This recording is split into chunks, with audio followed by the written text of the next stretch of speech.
I haven't done this topic before because I thought I already did.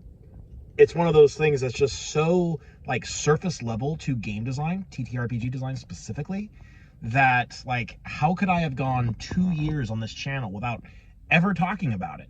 I mean, I'm sure I've mentioned it in other videos, but I haven't done I haven't done a video specifically on tanking.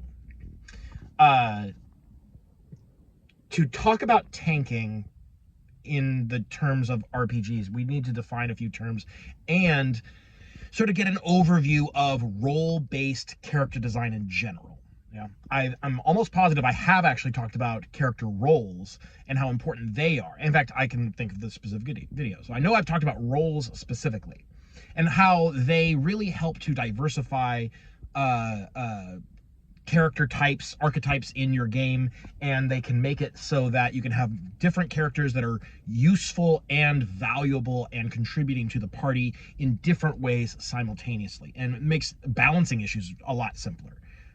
It's way easier to balance characters when they are not doing the exact same job than if they are doing the same job, and then clearly somebody is going to be doing that job best. If they're doing different jobs, great.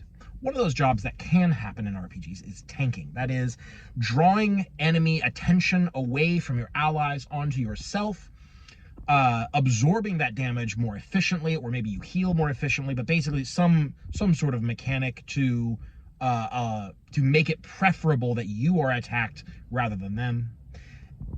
And usually some sort of mechanic for punishing enemies that ignore you. All right, so these are the three main aspects of tanking. Drawing aggro, absorbing damage, and punishing those who ignore you. They don't all need to necessarily appear in equal measure in order to be a tank, or to serve the role of tanking anyways, because sometimes roles are not quite so like specifically defined. Like sometimes it's kind of fuzzy whether or not you, like maybe you are a defender of some sort, but like you're not a full-fledged tank. Do you need a straight up taunt effect? Now, what's the difference between a taunt effect and drawing aggro? So this is just a personal thing. This is my own brain making definitions for things, because I like having the world divided up into unambiguous slices as much as possible. When I say a taunt effect, what I'm specifically referring to is a mechanic that forces an enemy to focus a specific target. As you think about like in World of Warcraft, the warrior has a taunt ability that doesn't care. It bypasses the aggro mechanics entirely, forces the enemy to attack that warrior. Okay, so that's a taunt. It's hard control. Whereas other forms of drawing aggro usually are much softer forms of control. That is like a penalty to attack anyone other than the tank character. Or maybe you are granting your allies cover, as in the case of Lancer. Lancer, I believe all of their defender frames grant allies cover when you're close enough. These kinds of effects are soft control, and as you have seen, I'm sure, because I know you watch all of my videos, soft control is preferable to hard control in terms of keeping the game fun and interesting. Hard control is rarely ever the best design decision. So you don't need a taunt effect. In fact, I would argue that most of the time a taunt effect is not ideal. Now, you can do something kind of like what Fabula Ultima does with its Guardian, that has an ability to divert an attack from an ally to yourself. There's a cooldown on this. You can't do it at will. It can only affect the one enemy at a time because you have to wait to be able to use the ability again. And it doesn't impose any kind of penalties on the enemy. They get their full value. They just have to target you and your defenses, which presumably are higher than your allies. And that really is the core, the meat of being a defender. A defender or tank character is that you need to be tough in ways that make it preferable for enemies to attack you. This can mean that you are less likely to take damage. You have a really high defense stat that the enemies are going to have a hard time hitting. You're gonna negate damage. You have damage reduction effects, that kind of thing. Maybe you heal more efficiently. In the case of like 4th edition characters, the defender classes have a lot of hit points, and because the healing in that game is usually percent based, that means that you also heal for more than your allies do. You have a lot of hit points, and you heal more efficiently, and you tend to have higher defenses, to be honest. You have higher defenses than the average character. So all of these things combine in minor ways to create a package that is significantly beefier than other character classes usually. There are some exceptions. I'm not going to go into the exceptions. So, drawing aggro on yourself, usually with some kind of deterrence. I guess we could divide this into active deterrence and passive deterrence. Passive deterrence is like penalties to attack someone other than the tank. Granting allies cover, which often is the same thing. It's reducing the effectiveness of enemy attacks onto anyone other than the one who is drawing that aggro. That's passive aggro. I would say active incentives would be like being able to attack an enemy if they attack anyone other than you. That kind of thing. This is an active incentive. Sorry, someone just walked by and it really distracted me.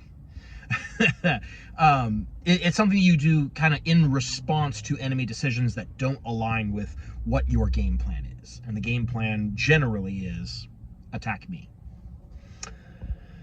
So, do you need tanks in your game? I mean, just as a blanket rule, I'm going to say no. You don't need tanks in your game. Is it a good idea? That really depends on what your design goals are. The thing about tanks, and the thing about class roles in general, particularly like tanks and healers are the most affected by what I am about to say. It's that if you have them as supported roles in your game, basically the only way to make them appealing enough to be something that a player should consider is to have them be strong enough, powerful enough that they are practically required. That the game depends on the assumption that there's going to be a tank in every party and a healer in every party if a healer is a thing in your game. And if you don't, then it becomes a problem. And that can rub some players the wrong way. Like, oh, we need a tank. It's a required role. So I guess somebody has to play the tank. And that kind of restriction on player freedom can feel bad to some people. But you also have to take into consideration some people want to tank. And if your game doesn't support tanking by making it not effective enough, then like you're not supporting them either. So you can't really have it both ways. I think that you really need to make a decision when you're building your game whether or not you're going to have tanking be a thing or not. And there's no right or wrong answer. It's what is your target audience? What is it that you want the game experience to be like? So this really comes down to your design goals. So you need to know whether or not you want hard codified rules to be, or hard codified roles, not rules, roles, to be a thing.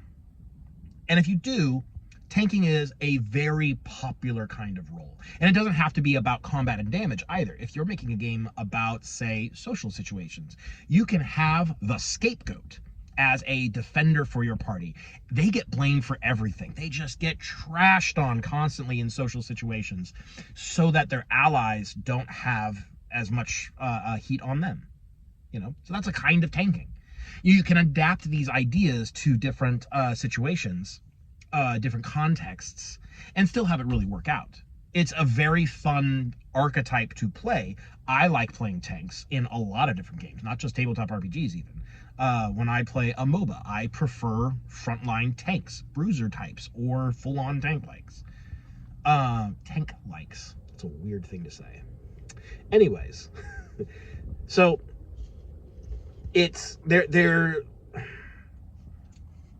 I don't think I can speak specifically to whether or not like what are the benefits and the drawbacks to having tanks in your game, because that really is going to depend on the context of your particular game.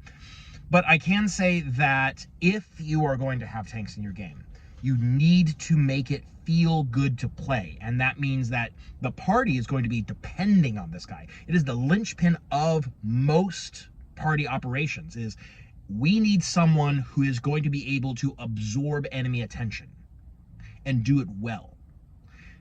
And in order to do that, you need to not just be tough. There's this idea that in D&D, particularly 5th edition, you can be a tank just by being in armor and being close to the enemy. If that is all you're doing to tank, you are a bad tank, because enemies can attack you, and if you weren't there, maybe they couldn't attack you. If you instead go hide behind cover, do ranged attacks and kite away, run away, use control effects, use terrain, use cover, maybe the enemies wouldn't attack at all. If that's the alternative, then moving forward to be a tank is just giving the enemy free damage. You are literally being a drain on your party by doing that. 5th edition happens to be a particularly egregious offender in this regard because of the strength of control effects. So like if you have a wizard in your party, they can probably lock down those enemies and prevent them from attacking entirely. But that's neither here nor there. The point is that if you do not have the package of defender abilities, that is, a good reason to have them attack you instead of someone else, the ability to incentivize them to do so, and or the ability, so I guess we're gonna boil this down to two things. You have the durability to sustain enemy attacks in a way that makes it preferable for you to be attacked instead of someone else, and the ability to passively and or actively incentivize enemies to do so. Both of those mechanics need to be present, or you are not a tank. You are just someone who is taking hits unnecessarily.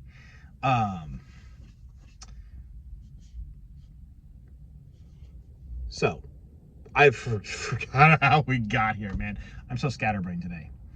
Anyways, if you have tanking in your party and it feels good and it is powerful and it is effective and it is a good thing for the party to have, then players are going to gravitate towards that role. Now, you need to have other roles, obviously. A party of all defenders shouldn't work, unless, like if you can make that work, I guess that's a thing that your game could do, I guess. I don't think that's very interesting to do it that way. It would probably lead to sort of long, drawn-out combats. As far as like damage output, in games where damage is numerically defined, such as D&D, it's not necessary. Like there's this common conception that tanks do low damage but have high durability. That's not necessarily like the way to do it. Famously, the 4th edition fighter has very high damage output. It's sort of considered a sort of honorary striker, because it does so much extra damage by punishing enemies and such, and its ability to just deal a lot of damage in general. You need to be dangerous enough that it is not worth it for enemies to ignore you, because if you are doing very low damage, then yeah, it would be better for an enemy to just take your incentives in the face and attack your allies anyways, because they're the actual threats. To be a defender properly for your allies, you need to be a big enough threat that the enemy can't really afford to ignore you. And this holds not just for game design, but also for any kind of defensive, like running interference style actions that you may take in games or in life. You need to be big enough, scary enough, impactful enough that if the opponents or the rivals or the enemies or whatever it is that you're dealing with ignore you, that is worse than paying attention to you. Give the enemies two options and make them both bad. That's how you defend. And it's also really fun to do.